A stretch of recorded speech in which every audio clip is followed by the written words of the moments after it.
കർത്താവായ യേശു ക്രിസ്തുവിൻ്റെ നാമത്തിൽ നിങ്ങൾക്കേവർക്കും എൻ്റെ എളിയ സ്നേഹവന്ദനം. കർത്താവ് നമ്മെ ഏവരെയും സ്നേഹിക്കുന്നു.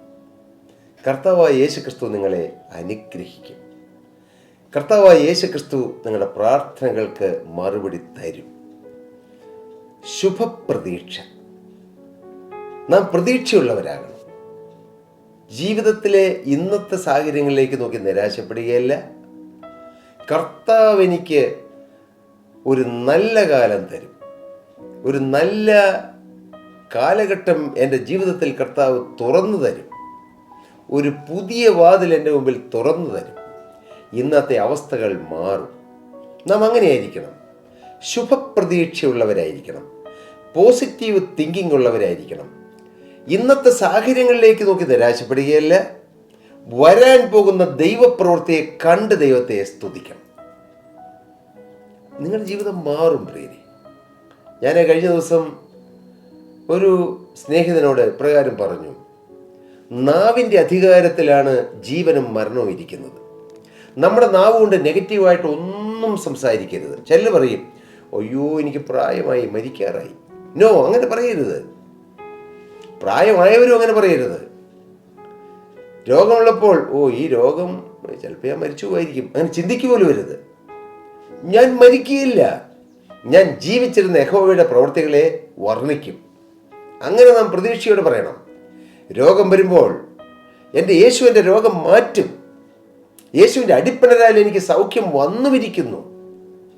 സാമ്പത്തികമായ ഞെരുക്കങ്ങളിലൂടെ പോകുമ്പോൾ, ഏതെങ്കിലും പ്രതിസന്ധികളിലൂടെ പോകുമ്പോൾ, കടബാധ്യതയിലൂടെ പറയണം. ഫിലിപ്പിയർക്കെഴുതിയ ലേഖനത്തിൽ വാക്യം പറയണം, എൻ്റെ ദൈവമോ എൻ്റെ ബുദ്ധിമുട്ടൊക്കെയും മഹത്വത്തോടെ തൻ്റെ സന്നദ്ധനത്തോണം ക്രിസ്തുയേശുവിൽ പൂർണ്ണമായും തീർത്തു തരും.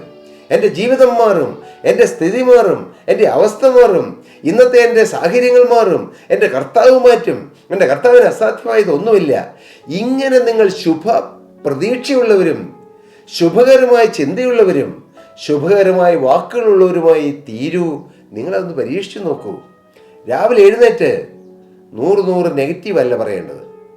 ഭാര്യയുടെ കുറ്റമല്ല കാണേണ്ടത്, ഭർത്താവിൻ്റെ കുറ്റമല്ല കാണേണ്ടത്, മക്കളുടെ കുറ്റമല്ല കാണേണ്ടത്. അവരെ അനുഗ്രഹിക്കണം. നമ്മുടെ മക്കളെ അരികിൽ വിളിച്ചിട്ട് പറയണം, മോനെ നിന്റെ ദൈവം അനുഗ്രഹിക്കും, നിനക്ക് വിജയം കിട്ടും.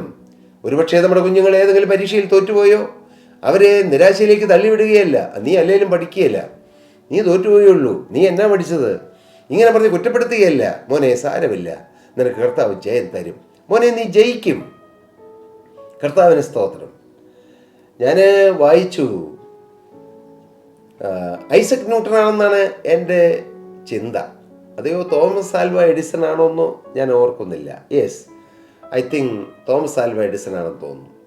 അദ്ദേഹത്തിൻ്റെ ക്ലാസ്സിൽ അദ്ദേഹം പഠിച്ചുകൊണ്ടിരിക്കുമ്പോൾ ടീച്ചർ ഒരു ദിവസം അദ്ദേഹത്തെ വിളിച്ച് എഴുന്നേൽപ്പിച്ച് നിർത്തിയിട്ട് പറഞ്ഞു, മടുത്തിട്ടാണ് പറഞ്ഞത്, ഒന്നും പഠിക്കുകയില്ല. ടീച്ചർ പറഞ്ഞു, you are not fit for the class room.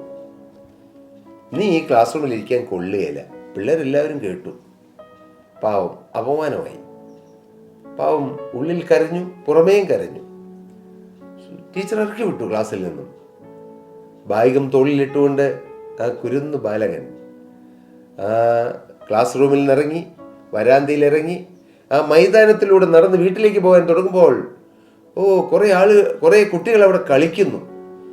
അവൻ വിചാരിച്ചു, ക്ലാസ് റൂമിൽ കൊള്ളുകയില്ലെങ്കിലും പ്ലേ ഗ്രൗണ്ടിന് കൊള്ളുമായിരിക്കും. ബാഗൊക്കെ വെച്ചിട്ട് അവൻ പ്ലേ ഗ്രൗണ്ടിലേക്ക് ഇറങ്ങുവാൻ ശ്രമിച്ചപ്പോൾ ആ കുട്ടികൾ പറഞ്ഞു, no no no no no no you are not fit for the playground. നീ കളിക്കളത്തിലേക്ക് വരണ്ട, നീ പ്ലേ ഗ്രൗണ്ടിനും കൊള്ളരുതാത്തവനാണ്, കൊള്ളരുതാത്തവനെന്നല്ല, കൊള്ളിയില്ലാത്തവൻ, കഴിവില്ലാത്തവൻ. പാവം ഉള്ളിൽ ഒത്തിരി മുറിഞ്ഞു. തോൾ സഞ്ചി, ബാഗ് തോളത്തിട്ടുകൊണ്ട് പ്രാഞ്ചി ഉള്ളു കരഞ്ഞ്, മുഖവും വാടി, മനസ്സും വാടി, കരഞ്ഞുകൊണ്ട് ആ കുഞ്ഞുകുട്ടി വീട്ടിൽ ചെന്നു. അമ്മയെ അഭിമുഖിക്കാൻ അവന് വിഷമം. അവൻ ബെഡ്റൂമിൽ പോയി കട്ടിലിൻ്റെ അടിയിൽ കയറി കിടന്നു. കുറേ നേരമായിട്ടും ഈ കുഞ്ഞു വരുന്നില്ല. അമ്മ അവിടെ ഇവിടെയൊക്കെ നോക്കി, വരുന്ന സമയമായിട്ട് കുഞ്ഞു വന്നിട്ടില്ലല്ലോ. അമ്മ നോക്കി അവിടെ എങ്ങും കാണുന്നില്ല, പരിസരത്തെങ്ങും കാണുന്നില്ല. അമ്മ ബെഡ്റൂമിൽ ചെന്ന് നോക്കിയപ്പോൾ ഒരു കരച്ചിലിൻ്റെ ശബ്ദം കേൾക്കാം. നോക്കിയപ്പോൾ ആ കുട്ടി ഇതാ താഴെ കട്ടിലിൻ്റെ അടിയിൽ കിടന്ന് വിതുമ്പുന്നു. ആ മോനെ കോരി എടുത്തുകൊണ്ട് അമ്മ കാര്യങ്ങൾ ചോദിച്ചു. അവനെല്ലാം പറഞ്ഞു. ആ അമ്മ അവനോട് പറഞ്ഞു, മോനെ നീ വലിയവനാകും. അമ്മ പറഞ്ഞു, മോനെ, ദൈവം നിന്നെ വലിയവനാക്കും. പിന്നെ ആ ക്ലാസ്സിലേക്ക്, സ്കൂളിലേക്ക് ആ അമ്മ അവനെ വിട്ടില്ല. ആ അമ്മ അവനെ വളർത്തി, അവനെ വീട്ടിലിരുത്തി പഠിപ്പിച്ചു. ദൈവം നിന്നെ വലിയവനാക്കും, ദൈവം നിന്നെ സഹായിക്കുമെന്ന് പറഞ്ഞ് ആ കുഞ്ഞിനെ പഠിപ്പിച്ച് വളർത്തിയ ആ തോമസ് ആൽവ എഡിസൺ ആയിരക്കണക്കിന് കണ്ടുപിടുത്തങ്ങളുടെ ഉപജ്ഞാതാവായി, ലോകപ്രശസ്ത ശാസ്ത്രജ്ഞനായി, ഇന്ന് നാം കാണുന്ന വെളിച്ചത്തിന് ഉപാധിയായിട്ടുള്ളതായ ബൾബും ഡൈനാമോയും എല്ലാം കണ്ടുപിടിക്കുവാൻ ദൈവം തൻ്റെ കരങ്ങളിൽ ഉപയോഗിച്ച ശ്രേഷ്ഠനായ ഒരു ശാസ്ത്രജ്ഞനായി തീർന്നു. ഞാൻ പറഞ്ഞത്, ഇന്നത്തെ സ്ഥിതി മാറും, ഇന്നത്തെ അവസ്ഥ മാറും. ഇലപൊഴിയും കാലങ്ങൾക്കപ്പുറം തളിരണിയുന്നൊരു കാലമുണ്ട്. ഇന്ന് കരച്ചിലിൻ്റെ കാലമാണ്. കവിളിലൂടെ ഒഴുകുന്ന കണ്ണുനീരിനപ്പുറം പുഞ്ചിരി ഉണ്ടാകും. യെശയ്യാ പ്രവാചകന്റെ പുസ്തകം 35-ാം അധ്യായത്തിൽ പറയുന്നു, മരുഭൂമിയും നിർജ്ജന പ്രദേശവും ആനന്ദിക്കും. മരുഭൂമിയും നിർജ്ജന പ്രദേശവും ആനന്ദിക്കും. അങ്ങനെയല്ലേ? യെശയ്യാ പ്രവാചകന്റെ പുസ്തകം 35-ാമത്തെ അധ്യായത്തിൽ ആ അധ്യായം തുടങ്ങുന്നത് തന്നെ അങ്ങനെയാണ്. മരുഭൂമിയും വരണ്ട നിലവും ആനന്ദിക്കും. നിർജ്ജന പ്രദേശം ഉല്ലസിച്ച് പനിനീർ പുഷ്പം പോലെ പൂക്കും.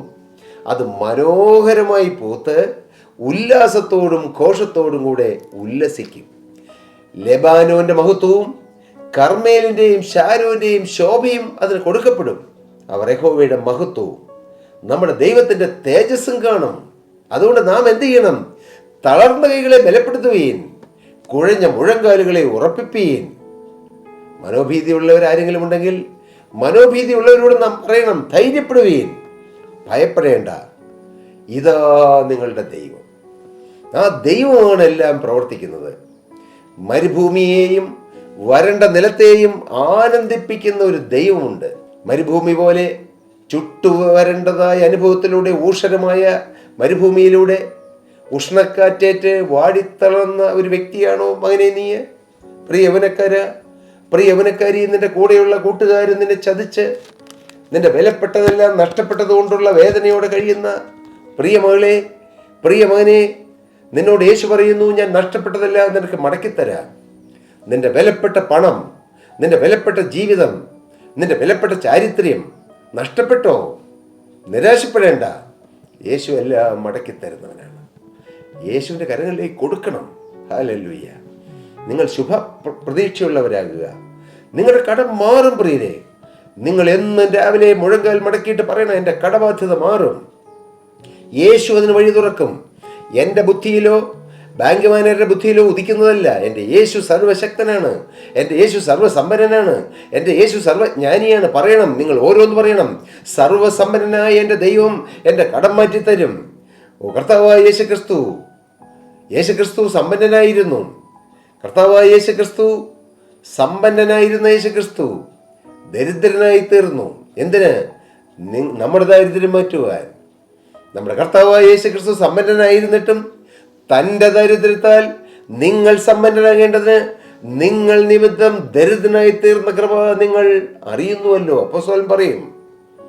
ഇതെല്ലാം ഓർക്കണം. നിങ്ങളുടെ കുടുംബത്തിൽ എന്തെങ്കിലും ശാപങ്ങളുണ്ടോ? നിങ്ങളുടെ വ്യക്തി ജീവിതത്തിൽ ശാപങ്ങളുണ്ടോ? നിങ്ങൾ ചെല്ലണം. ഗലാത്യർക്കെതിരെ ലേഖനം 3-ാം അധ്യായത്തിലേക്ക് ഓടിച്ചെല്ലണം. അവിടെ വായിക്കണം, മരത്തിന്മേൽ തൂക്കുന്നവനെല്ലാം ശപിക്കപ്പെട്ടവൻ എഴുതിയിരിക്കുന്ന പോലെ ക്രിസ്തു എനിക്ക് വേണ്ടി ശാപഗ്രസ്തനായി തീർന്നു. ന്യായപ്രമാണത്തിന്റെ ശാപത്തിൽ തന്നെ വിലയ്ക്ക് വാങ്ങി നിങ്ങൾ യേശുവിനോട് പറയണം. നിങ്ങളുടെ ശാപങ്ങൾ മാറും, രോഗങ്ങൾ മാറും. രോഗമുള്ളവർ പറയണം, യേശുവിൻ്റെ അടിപ്പിണരാൽ എനിക്ക് സൗഖ്യം വന്നുമിരിക്കുന്നു. സാക്ഷാൽ നമ്മുടെ രോഗങ്ങളെ യേശു വഹിച്ചു, നമ്മുടെ വേദനകളെ യേശു ചുമന്നു. എല്ലാം പറയണം, വിശ്വസിക്കണം. ഞാൻ നിന്നെ സൗഖ്യമാക്കുന്ന യഹോവയാകുന്നു എന്നെ കർത്താവിൻ്റെ വചനത്തിലുണ്ട്. നിങ്ങളത് പറയണം. ബുദ്ധിയില്ലാത്ത കുഞ്ഞുങ്ങൾ പറയണം, എൻ്റെ ദൈവം സർവ്വജ്ഞാനിയാണ്. ഹല്ലേലൂയ. കർത്താവിന് സ്തോത്രം. കർത്താവിനോടുള്ള ഭക്തി തന്നെ ജ്ഞാനം, ദോഷമാകുന്ന നടക്കുന്ന തന്നെ വിവേകം. കർത്താവെ, അവിടുത്തെ ജ്ഞാനം എനിക്ക് തരണമേ. യഹോവ ഭക്തി ജ്ഞാനത്തിൻ്റെ ആരംഭമാകുന്നു. കർത്താവിനോടുള്ള ഭക്തിയിൽ വരിക, ജ്ഞാനം വരും.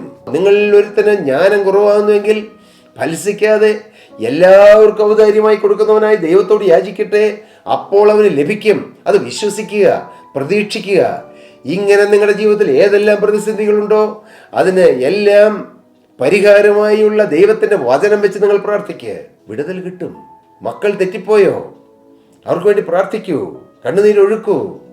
കർത്താവിന് സ്തോത്രം. നമ്മുടെ കണ്ണുനീരിനെ കർത്താവ് തുരുത്തിയിലാക്കി വെച്ച് അതിന് കർത്താവ് മറുപടി തരും.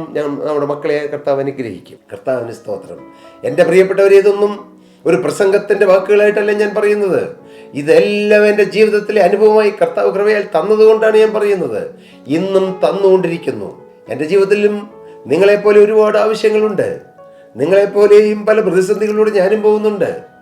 എൻ്റെ പ്രിയ സഹോദര സഹോദരി, മകനെ മകളെ, നിങ്ങളുടെ ഓരോരുത്തരുടെ ജീവിതത്തിലുള്ളതുപോലെ എൻ്റെ ജീവിതത്തിൽ പ്രശ്നങ്ങളുണ്ട്. പക്ഷെ ഞാൻ തളരുന്നില്ല, ഞാൻ വാടുന്നില്ല, ഞാൻ നിരാശപ്പെടുന്നില്ല, ഞാൻ സങ്കടപ്പെടുന്നില്ല. കാരണം എന്താണെന്നറിയാമോ? മറ്റൊന്നും ഉള്ളതുകൊണ്ടല്ല. എൻ്റെ കർത്താവ് സർവശക്തനാണ്, എല്ലാത്തിനും മതിയായവനാണ്. എൻ്റെ യേശുവിന് അസാധ്യമായതൊന്നുമില്ല. മനുഷ്യർക്ക് അസാധ്യമെങ്കിലും എൻ്റെ ദൈവത്തിന് സകലവും സാധ്യം.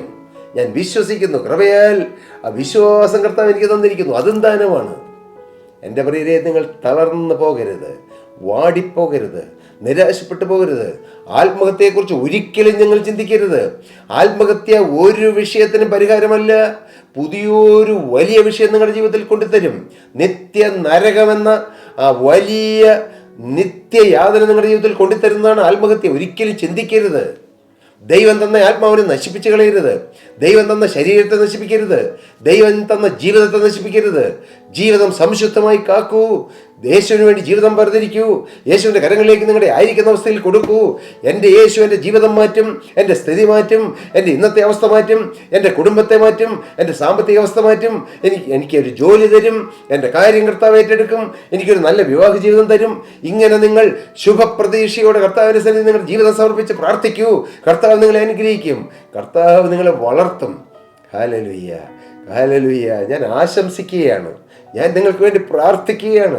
ഇന്ന് ഈ വാക്കുകളെ കേൾക്കുന്ന എല്ലാവരും അനുഗ്രഹിക്കപ്പെടട്ടെ. ഇന്ന് ഈ വാക്കുകളെ കേൾക്കുന്ന എല്ലാവരും സൗഖ്യമാകപ്പെടട്ടെ. ഇന്ന് ഈ വാക്കുകളെ കേൾക്കുന്ന എല്ലാവരും ദൈവകൃപ കൊണ്ട് നിറയപ്പെടട്ടെ. ഞാൻ എൻ്റെ കർത്താവിനോട് പ്രാർത്ഥിക്കുന്നു. എൻ്റെ പ്രിയരേ, ഒരു നല്ല ദൈവം നിങ്ങൾക്ക് വേണ്ടി കാത്തിരിക്കുന്നു. കൊടുക്കൂ നിങ്ങളുടെ ജീവിത യേശുവിൻ്റെ കരങ്ങളിലേക്ക്. അനുഗ്രഹം പ്രാപിക്കൂ, നിത്യജീവൻ്റെ അവകാശം പ്രാപിക്കൂ. കർത്താവ് നിങ്ങളെ നടപടിയായി അനുഗ്രഹിക്കുമാറാകട്ടെ. പ്രിയപ്പെട്ടവരെ, താഴെ കാണുന്ന നമ്പറിൽ നിങ്ങൾക്ക് ഏതെങ്കിലും പ്രാർത്ഥനാ വിഷയങ്ങളോ എന്തെങ്കിലും കാര്യങ്ങൾ ഞങ്ങളെ അറിയിക്കാനുണ്ടെങ്കിൽ അറിയിക്കാം. കർത്താവ് നിങ്ങളെ അനുഗ്രഹിക്കുമാറാകട്ടെ. സ്തോത്രം.